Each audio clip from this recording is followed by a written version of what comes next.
ठाकरे गटाचे आमदार राजन साळवी यांच्या घरी एसीबी कडून झाडाझडती घेण्यात येते आणि 5 पैकी 3 ठिकाणी एसीबी कडून ही झाडाझडती सकाळी 10 वाजल्यापासून सुरू होती आणि आता ही जी चौकशी आहे ती संपल्याचं समजतंय। 5 पैकी 3 ठिकाणी एसीबीची चौकशी संपली आणि साळवींच्या निवासस्थानी सुरू असलेली एसीबीची ही चौकशी अखेर संपली। आपण अधिकचे अपडेट जाणून घेऊयात। अमोल मोरे आपल्या सोबत आहे। अमोल, जवळपास काही तास ही सगळी चौकशी सुरू होती, एसीबीची ही चौकशी आता संपल्याचं समजतंय, काय अधिकचे तपशील मिळतात?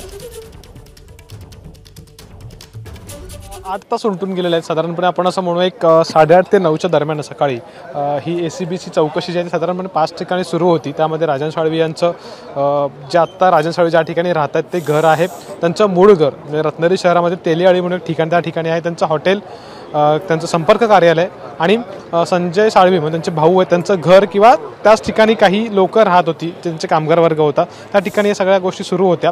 आणि पैकी आता ऑफिस, त्यांचं संपर्क कार्यालय आणि ज्या ठिकाणी काही लोक राहत होती किंवा संजू साळवी यांचं घर असं म्हटलं त्यांचा भाऊ असलेला, त्या ठिकाणची चौकशी जी आहे ती सध्या संपलेली आहे। आणि अगदी पुढच्या काही वेळामध्ये अशी अपेक्षा आहे की ह्या मूळ घरात जे काही अधिकारी एसीबीचे दाखल झालेले आहेत किंवा जी काही माहिती घेत आहेत ती चौकशी देखील पुढच्या काही वेळामध्ये संपेल अशी अपेक्षा आहे।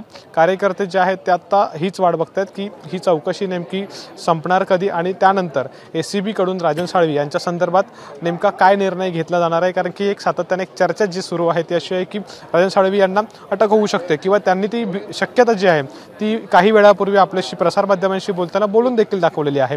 त्यामुळे पुढची कारवाई नेमकी काय असणार आहे याबाबत सध्या सगळे वेट अँड वॉच करतात। कार्यकर्ते जे आहेत ते आता पांगलेले होते, काही ठिकाणी गेलेले होते, ते पुन्हा एकदा या ठिकाणी दाखल झाले आहेत आणि कार्यकर्त्यांची ही गर्दी दिसते।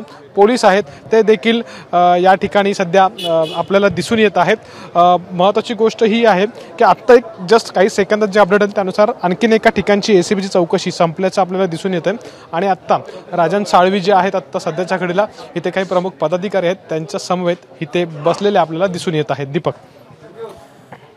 जी भीती किंवा जी शक्यता वर्तवली जाते ती म्हणजे राजन साळवींना अटक होण्याची, याबद्दल अधिकचे काही अपडेट आहेत का किंवा राजन साळवींची देखील याबद्दल काही प्रतिक्रिया कळू शकेल का?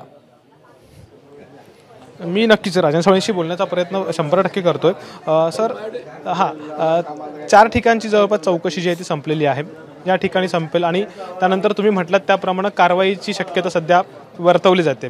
तुमच्यापर्यंतची काय माहिती की तुम्हाला काय कळतं या संदर्भात?